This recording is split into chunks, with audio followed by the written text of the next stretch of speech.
안녕하세요 여러분, 세상돌아보기입니다. 오늘 뉴스를 보다가 국민의힘의 유용원 의원, 예전에 이제 TV조선에 오랫동안 국방기자로 활동했죠. 그가 국방부 장관을 상대로 미국이 원자력 추진 잠수함 인정한 게 맞느냐, 오케이 한 게 맞느냐. 자, 이게 이런 이야기를 했어요. 그래서 그가 예전에 했던 발언, 제가 몇 년 전에 다룬 바가 있습니다만은, 저는 그런 생각을 하고 있었거든요. 그가 유영훈이 엠바고를 깨고 노무현 정부 때 우리가 원자함 추진 계획을 언론에다가 발설을 한 다음에 미국으로 도망을 갔죠. 달아난 거죠, 같은 날. 기사가 나는 날 비행기를 타고 미국으로 갔어요. 미국 방산업계의 초청이라는 명목으로. 자, 그 기억이 새록새록 다시 살아났습니다. 그래서 우리 언론들이 그에게 그것을 물어야 된다. 유영훈 의원한테 너 어떻게 생각하냐? 과거에 반대했었는데. 자, 어쨌거나 유영훈은 앞으로의 전정은 그렇게 밝지는 못할 거라고 생각을 합니다. 자, 그와 관련해서 또 오늘 추가로 정부 측에서 나온 원자력 추진 잠수함 원잠건에 대한 어떤 확정이라는 부분을 좀 더 말씀을 드려볼게요. 제가 이제 최근에 원잠에 관련해서 한 두세 건 정도 다룬 것 같은데 그 내용과 거의 일치하는 것도 있고 조금 더 크게 생각하는 부분도 있는 것 같습니다. 우리 정부가. 네, 보겠습니다. 자, 이거 오늘 국민의힘 유영원 의원이 오른쪽에 이제 안규배 국방부 장관한테 지지하는 장면이죠. 미국이 핵연료 재처리만 인정한 거 아니냐. 그건데 그것을 우리가 핵잠 추진하는 거, 원자력 잠수함 추진하는 것으로 확대해서 간 거 아니냐. 이렇게 질문을 한 거죠. 그러면서 이제 유영원의 질문을 보면은 거기는 이 관련해서 전문가니까 반대측에 서 있지만, 설계와 소형 원자로를 개발한 것은 맞는데 이렇게 인정을 해줘요. 알고 있었다는 거죠. 자, 지난번 최근에 설명을 드린 바가 있습니다. 차세대 초소형 원자로, 러시아 기술 기반이라고 말씀을 드렸죠. OKMB 거.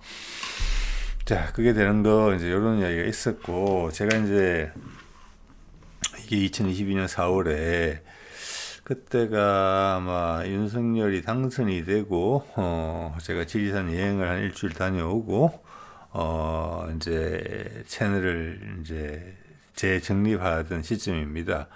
그래서 정치논평을 새로 시작하고 국방논평도 이제 재출발하면서 지금의 색깔을 그때 가지게 된 거예요. 그래서 그때 이런 표현을 썼었죠. 이자를 늘 경계한다. 소수가 다수를 지배하는 방식. 일제시대 때 썼던 방식이고 전 세계에 지금도 통용되는 방식입니다. 가운데 소위 전문가라는 가방 끈 긴 사람들이 권력에 복무하죠. 국민에 복무하는 게 아니고 언론도 마찬가지 중에 한 부분이죠. 그래서 오류를 전 국민들한테 삽입시킨다. 그리고 그들이 원하는 방향으로 결정을 내린다. 형식은 민주주의 방식을 취한다. 그게 국방 분야의 대표주자라고 보시면 저는 된다고 봅니다. 그 스스로가 자랑하거든요. 이때가 노무현 때 이 엠바고 깨고 미국으로 도망갔다. 우리 경상도 말로는 토낀다고 그러죠. 그때가 30대 정도였을 거예요. 지금 사진 속에 보이는 이 상황이죠. 지금부터 그게 자그마치 30년 전의 일이니까요. 그때 일을 한 번 더 환기를 시켜드릴게요. 이거는 계속 환기를 해야 되고, 다른 언론에서도 같은 언론 출신이라는 그런 게 봐주기 없지요. 이제 2004년 1월 26일자 조선일보 일면이에요. 30여 년 만에 세상이 이렇게 바뀐 거예요. 이것을 우리한테 개인적인 비판을 넘어서서 이렇게 세상이 바뀐 것에 있어가지고,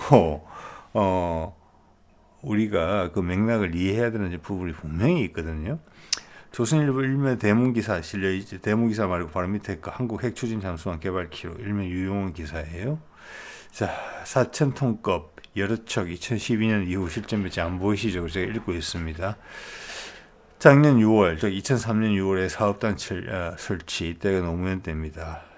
중과 1등이 반발을 예상하고 있다. 미국이 언짢아한다. 이런 내용도 포함이 되어 있어요. 자, 예, 제가 그 전에도 그랬고, 이 이후로도 그렇고, 제가 국방 논평을 아마 시작하게 된 가장 큰 게, 유용원의 입장을 제가 쭉 살펴봤기 때문에 그렇습니다. 예, 상당히 암적인 존재라고 생각을 했거든요. 그리고 많은 젊은이들을 또 끌어들였어요. 유용원의 군사세계인가 해가지고 요즘은 뭐 위상이 옛날 같지 않지만 과거에는 상당히 컸습니다. 수많은 일베들이 탄생됐어요. 그런데 그것은 오류로 점철된 왜곡된 의견으로 점철된 그런 의견이었거든요. 추장이 아니라 의도적으로 거짓말을 하는 것입니다. 예. 여기 보면은 수입 무기에 편향이 돼 있다. 미국 무기를 수입해야 된다. 항상 그 미국 군 방위사업체의 편을 들어왔었죠. 또한 주장한 것이 미국의 미사일 디펜스, 미사일 방어 체계에 편입이 돼야 된다. 이루어지지 않았죠. 자, 수입 무기 편향했을 때 당연히 KF-21의 개발 이런 걸 반대했을 거예요. 그 외 다수. 우리가 개발함으로써 미국의 무기를 더 이상 사지 않게 되는 것이 유용원한테는 손해로서 느껴지는 겁니다. 스스로. 게다가 우리가 국산 무기를 대체하고 해외 시장에서 미국 무기랑 경쟁함으로 인해서 더 큰 해악을 끼친다라고 생각하는 스타일이에요. 그리고 전시작전 통제권 환수를 반대했습니다. 한미일 군사동맹이 돼야 되고 거기가 우리가 제일 꼴뱅이로 따라 들어가야 된다 생각했죠. 북미 정전선은 반대했습니다. 자, 제가 이런 주장을 계속 해왔기 때문에 지금 국민의힘의 국방위원회 국회의원으로 소속 활동 중이잖아요. 그의 앞날은 순탄치 않을 것이다. 그의 인생의 전성기는 지났다. 비록 지금 국회의원을 하고 있지만 이런 생각이 든다는 거예요. 자, 그의 기사 내용을 볼까요? 군 당국이 아까 이제 이 말씀을 드렸고, 현재 전 세계에서 핵 잠수함을 건조 보유 중인 국가는 미, 러, 영국, 프랑스, 중국 등 5개국에 불과하다. 우리가 핵잠을 건조할 경우 세계에서 6번째 건조 보유국이 돼 일본, 중국의 반발 등 국제적 파장이 예상된다. 실제로 미 측은 지난해 말 이 같은 정보를 입수, 주한 미군 및 정보 관계자들이 구체적인 내용과 배경 등을 파악 중인 것으로 알려졌다. 미국이 싫어한다는 뜻이죠. 예, 이게 엠바고가 걸려있었던 부분이란 말이에요. 이거 그 엠바고 언제 해제될지는 모르겠어요. 이걸 깨고 자신의 판단이 국가의 판단보다 더 중요하다고 생각을 하고 이렇게 의견을 낼 수는 있죠. 근데 엠바고를 깬 거는 일단 언론으로서 기본 도리에 맞지는 않는 것이죠. 예. 자, 그런데 이제 30년이 20년이 지난 시점에 어제 분명히 우리 이제 대통령 강훈식 비서실장이 얘기했죠. 중국에게도 오케이를 받았다. 예. 자, 그러면 지난 한 20년간 엄청나게 변한 거예요. 변했고 지금의 유용원의 자세는 하나도 변하지 않았어요. 그래서 그의 전쟁은 좋지 않을 것이다. 예. 이것은 미국의 꼰질른 것이다 이렇게 볼 수 있어요. 미국이 미리 알았다고 이야기하지만 그것을 얘가 확인해 준 거예요. 기자로서. 네. 왜? 구체적인 내용을 언급했으니까. 미국은 의심을 하고 있었고 그 의심의 편성에서 유용원의 구체적인 사실을 제공한 겁니다. 미국이 이미 알고 있었다라는 이야기를 하면서. 나쁘죠. 자, 심지어 다른 어떤 각도에서 보면 간첩적인 냄새가 좀 나는 것이죠. 자, 이거 보면은 그러면서 취재 후기에 말이 되니까 취재 후기를 올렸어요. 국방부의 부인은 얘기됐던 일 7개월 전에 인지했다. 오늘 워싱턴에서 글을 올립니다. 미국 정부 초청으로 싱크탱크와 군 관련 기관 방위산업체를 둘러보기 위해 25일 새벽 워싱턴에 도착했습니다. 자, 이것은 저 기사가 일면에 실린 게 26일이에요. 저 기사 딱 올린다 확인해놓고 미국으로 바로 도망갔다는 겁니다. 혹시 잡혀갈까 싶어서. 그러고 말을 이래 하는 것이고 사진은 이렇게 웃는 사진을 올린 겁니다. 30대 젊은 유용원이. 네, 이것은 우리 국민 모두가 절대 잊어서는 안 되는 부분이에요. 유용원을 볼 때마다. 그래서 오늘 이 기사가 이 내용이 다시 생각이 났습니다. 그가 오늘 안규백 장관한테 그런 질문을 하길래. 예. 자, 그리고 그와 비슷한 류의 이것은 이제 유용원이 작성한 건 아닙니다만 월간조선에 2004년 8월에 이런 기사 실렸죠. 미국을 따돌리고 러시아, 프랑스 기술에 기대어 극비리 사업 추진 중. 예. 근데 지금 미국이 오케이를 하네요. 이게 변하는 겁니다. 근데 조선일보와 유용호는 하나도 변하지 않았어요. 그리고 우리나라 국민들의 많은 사람들은 이런 자들의 영향을 계속 받고 있어서 지난 수십 년간 생각이 바뀌지 않았어요. 수많은 변화가 초래됐는데도 불구하고 그것을 애써 무시하면서 살아온 거예요. 그러면 급격한 변화를 낭떠러지처럼 맞이하는 수밖에 없을 거예요. 자, 러시아 기술을 기대했다는 것은 그것은 우리가 제가 뭐 말씀드렸습니다만은 나피스무스를 기반으로 한 고속원자로 차세대 고속원자로죠. 4세대라고 불리더라고요. 그가 러시아 기술이라는 걸 알려주는 것이고 프랑스 기술은 조금 의미는 없는 것 같아요. 당시에 프랑스에 우리가 전략원자 아니면 공격과 원자력 공격 잠수함 정도를 참고했을 수가 있어요.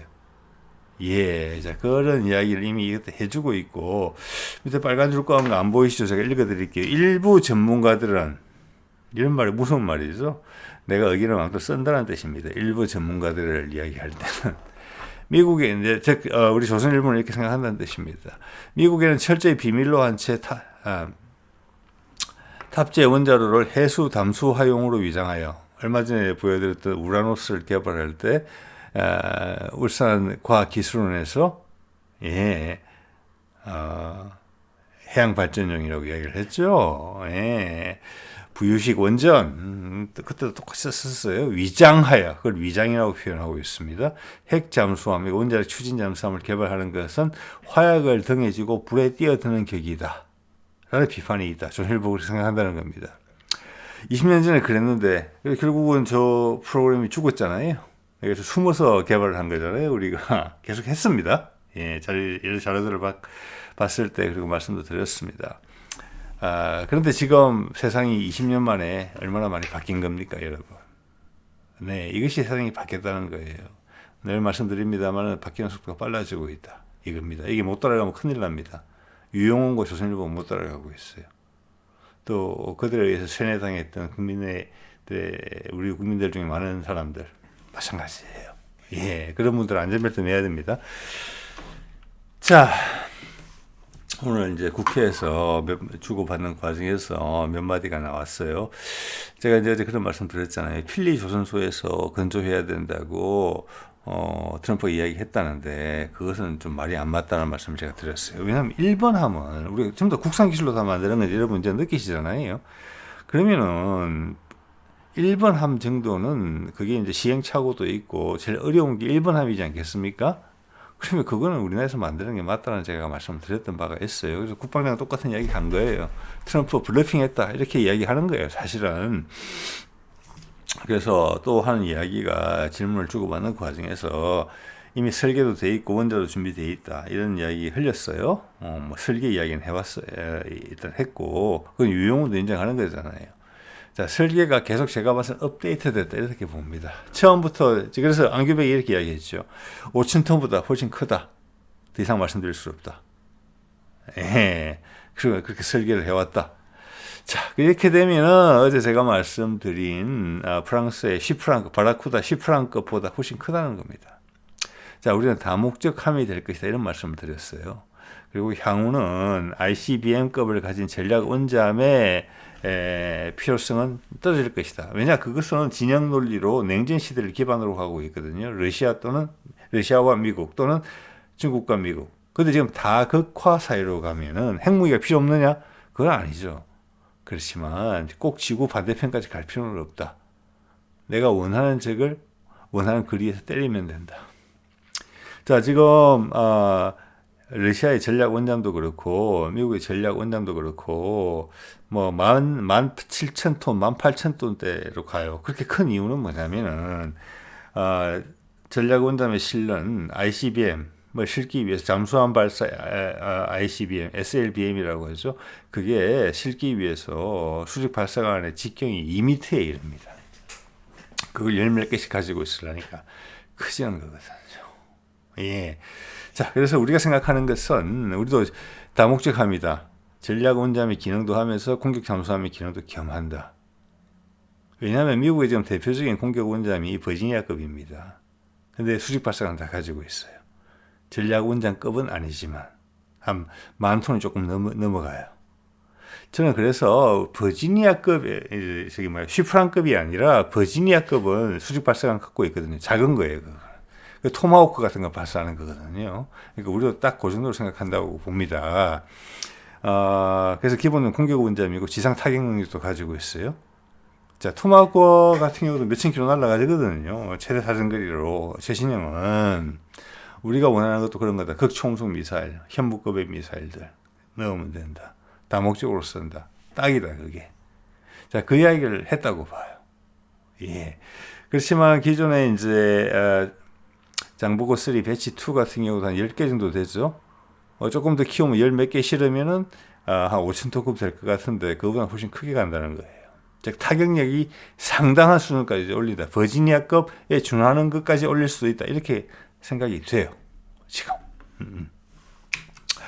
자, 이게 버지니아급 공격 원잠이죠. 2004년부터 배치가 되고 있고 현용 미국의 주력입니다. 60몇 척을 이제 가질 예정이고 현재 24척 정도 가지고 있어요. 한 척당 가격은 최신형이 43억 달러?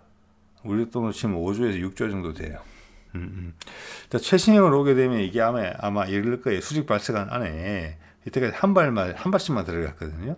근데 미사일이 작단 말이에요, 여기는. 그래서 안에 리볼버 권총의 탄창처럼 돌아가면서 이렇게 쏠 수 있게. 그래서, 최소한 재장전을 효율적으로 한다는 부분이 있고, 두 번째는, 미사일의 탑재량을 늘린다, 즉, 타격력을 늘린다, 이런 측면도 분명히 있어요. 이런 거거든요. 그래서 우리가 이제 염두에 두고 있는 것은 이런 방식이겠다라는 생각이에요. 예, 여기도 토마호크가 주력으로 들어가는데 토마호크에 당연히 탄두가 핵탄두로 바꿀 수 있습니다. 자, 뭐 핵탄두 요즘 하나당 뭐 그래도 나가사키 히로시마보다 훨씬 위력이 큰 거 200-300kg이면 되거든요. 예.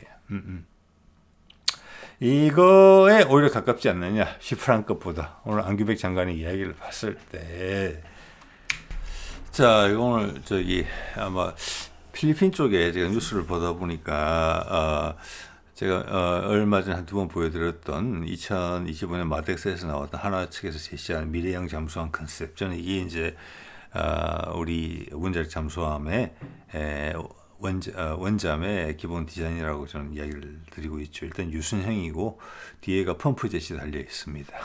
자, 이게 이제 톤 수가 어떤 것이냐. 원래는 한 5,000톤 정도로 말씀을 드렸지만 오늘 안규백 장관의 이야기를 봤을 때는 5,000톤보다는 훨씬 크다. 그렇게 보통 이야기할 때는 6,000톤도 아니다는 뜻이잖아요. 6,000톤 때도. 자, 그런 생각을 해볼 수가 있고요. 또한 오늘 뭐 국회 질의 과정에서 이야기가 나왔지만 이게 전작권이라는 말이 포함이 돼 있어서 이걸 골라봤습니다. 전작권 전환에 대해서는 구체적으로 말할 수는 없지만 의미 있는 진전이 있다. 자, 뭐 이것은 쭉 말씀드려오던 거하고 일치되는 부분입니다. 예를 들면 미군의 주한미군의 철수가 포함이 되고 이것은 자주권이 향상된다는 그런 의미도 있어요. 원잠의 보유와 더불어서. 근데 다른 측면도 있죠. 북미 종전선을 위한 전제 조건이 되는 것입니다. 예, 이것을 북미 종전선과 결부시키지 않고 사전에 먼저 시행을 할 가능성도 있다고 봅니다. 이재명이 계속 그렇게 이야기하고 있거든요. 북에 대해서는 쉽게 돌아서지 않겠다. 그동안 않을 것이다. 마음을 바꾸기가 쉽지 않다. 그동안 여러 가지 한계가 있으니까 짧게는 뭐 윤석열 때만 보더라도 북한을 치려고 했으니까 그래서 계속 우리 진심을 담아서 이야기하겠다. 그런 부분하고 또 일맥상통한다고 봐요. 예, 이게 선행될 수 있고 근데 그 가운데서 국민들이 이렇게 헷갈릴 수가 있기 때문에 말은 조심해서 할 거라고 봅니다. 그래서 그 예산이 반영이 됐다. 이것은 미군이 하던 부분을 우리가 대신해야 되는 부분이기 때문에 기본적으로는 국방비 증가한다 이런 의미로 해석하시면 돼요. 네네. 뭐 이것은 국방비 증가는 이미 천명을 한 상태고 지금 당장 원자력 잠수함 원잠을 또 건설을 해야 되고 척당 지금의 1조 원보다는 많이 들지 않겠습니까? 예, 그리고 해병대 강화, 첨단화라는 부분이 있고, 중형 항모라는 부분이 있고, 저는 그것도 당연히 원자력 추진으로 갈 것으로 이제는 거의 확신합니다. 예, KF-21의 함재기형 같은 게 빨리 늘어나야 돼요. 빨리. 자, 그리고 동시에 중요한 것이 그들이 우리의 중형 항모나 원잠들이 건설이 건조가 됐을 때 우리의 이제 영향력이 미치는 곳이 동중국해, 남중국해, 얼마 전에 싱가포르 총리랑 회담한 게 여러분 제가 소개를 드렸었지 않습니까? 거기에 첫 번째로 언급된 내용이 국방과 안보 분야입니다. 그 말 앞에 말레이시아하고 인도네시아 사이의 말라카 해협은 전 세계 가장 중요한 해역입니다. 예. 자, 거기하고 그런 이야기를 했다. 자, 그러면 우리 해군의 활동 범위가 그 정도 넓어지는 거예요. 그러면은 모항을 지금 제주도 하나만 갖고 해서는 힘들어요. 그래서 동남아 어딘가에도 우리의 함대가 쉴 수 있는 제2해 모항이 필요한 거예요. 수리와 휴식을 위해서. 지금 미군들이 전 세계 바다를 쓰고 있는 것처럼. 여기에는 미국의 강력한 협조가 있을 것이라고 봅니다. 그리고 지금 우리를 동남아에서 미국의 대체자로서 소개를 시키고 있잖아요. 그래서 예전에 이제 미얀마 이야기도 제가 한번 말씀드린 바가 있는데, 이번에 진도가 많이 나갔죠. 싱가포르, 그리고 얼마 전에 베트남과 국방 안보 분야에서 협력 관계를 체결했고, 그들은 그 정비인으로서 우리 K9 자주포를 사갔어요. 그리고 이번 APEC에서 필리핀 대통령이 와서 우리 잠수함을 사갈 것 같은 분위기를 강하게 풍겼고, 우리가 정부가 뒤에서 강력히 지원을 하는 모양새를 풍겨요.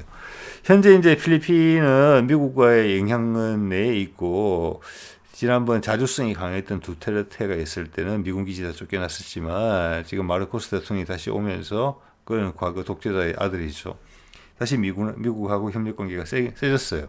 자, 두테르테가 자주성을 강조해서 되게 보기는 좋았습니다만, 실질적인 힘이 없었죠.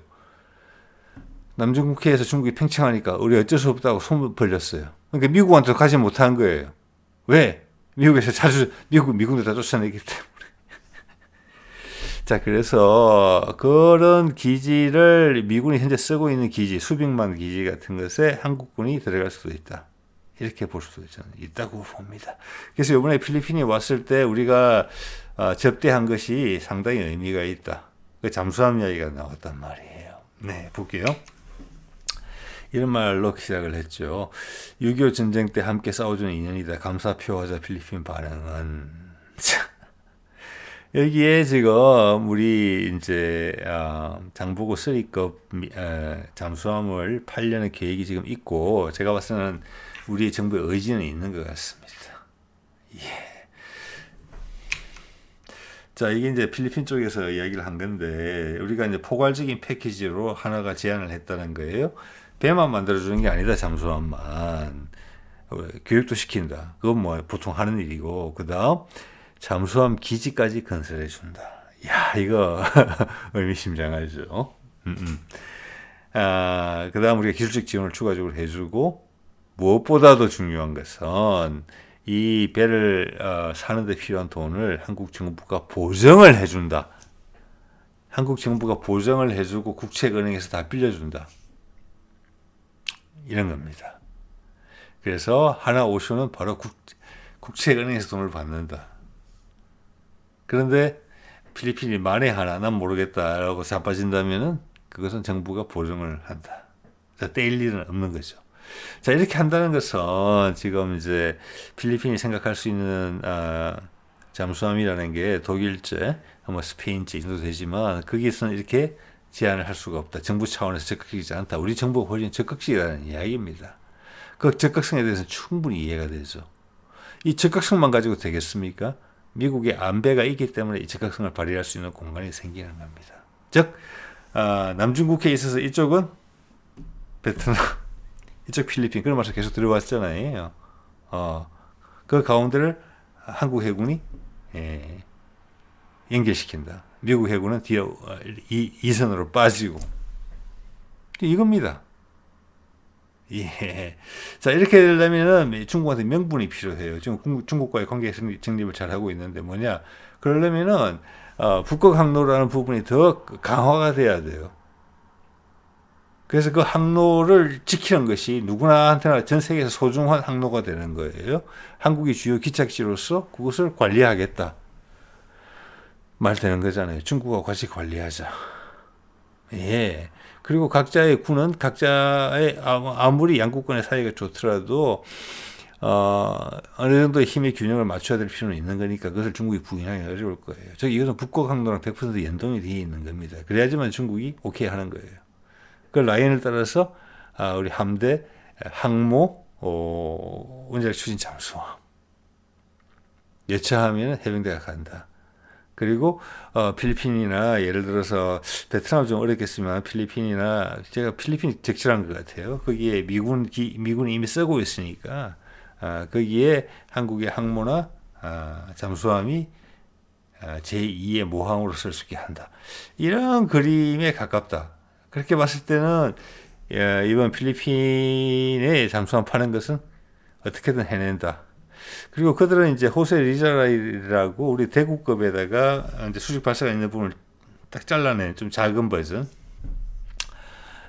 그 수출한 바도 있고 FA50을 사가지고 가서 잘 쓰고 있죠. 그래서 우리가 지금 제안한 것은 두 가지를 제안했는데 이게 지금 필리핀 언론에서 주로 이것이 언급되는 것 같습니다. 큰 거 2800톤급 장보고 배치 3 필리핀형이다.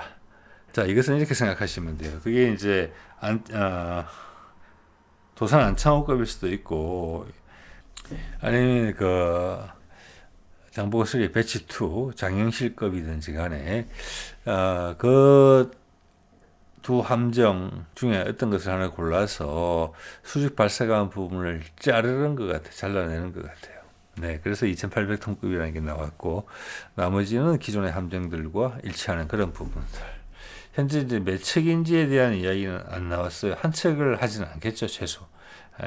최소한 두 척 이상을 가져가지 않겠느냐. 그러면은 그게 비용이 약 2조, 최소한 한 척당 1조 정도 된다고 보기 때문에 그것을 우리가 보정을 선다.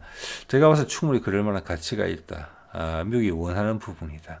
자, 이런 것들이 진도가 계속 나갔다는 것은 제가 얼마 전에 말씀드렸습니다만 트럼프와 김정은의 미팅이 불발된 것은 상당히 의도적인 부분이 크다. 그 외에 다른 게 손상된 게 전혀 없다. 양쪽 정부에서 행하는 걸 봤을 때는.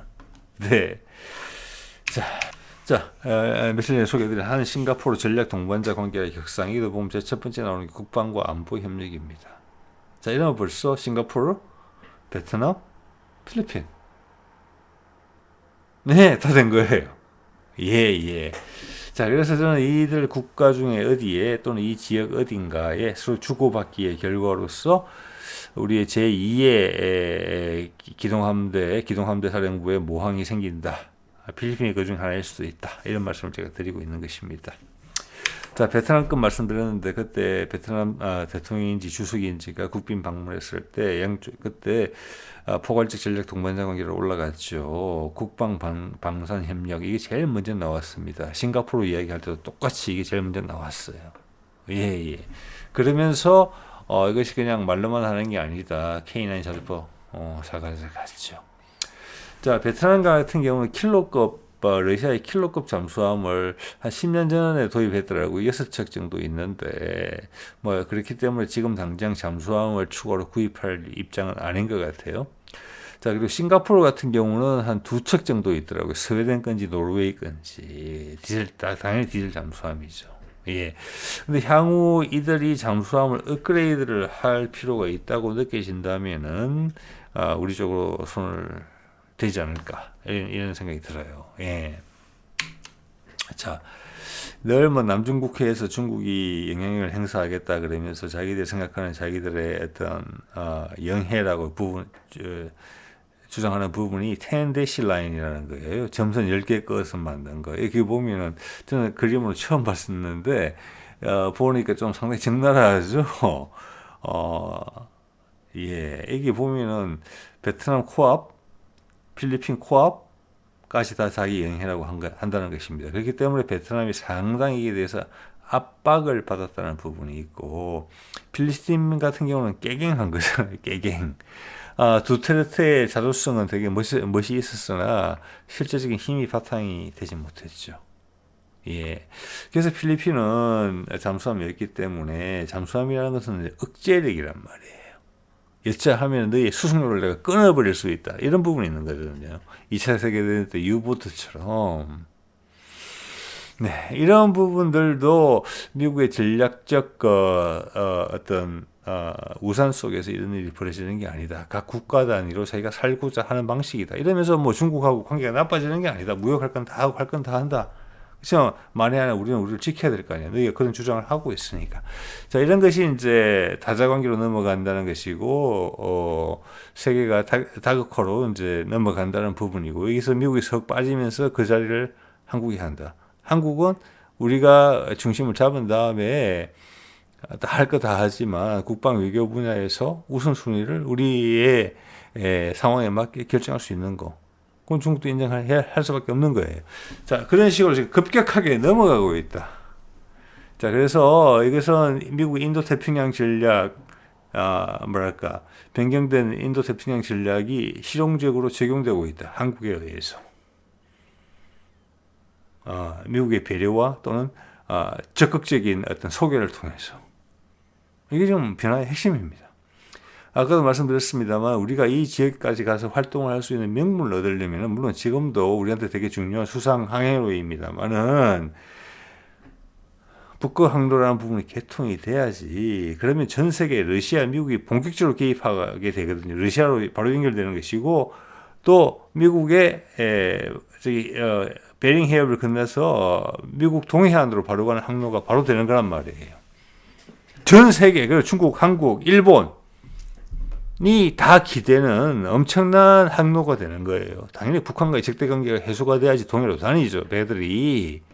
자, 그것을 관리를 해야 되는데 그것은 부산항이라는 핵심 거점을 가진 국가에서 교통정리할 필요 있는 거지 않습니까? 주요와 협력 관계를 꾸려서. 그래서 이거는 북미 관계 개선 간다. 이번에는 블러핑이었다. 안 한다고 한 것은 중국이 당겨오게 한 수단이었다.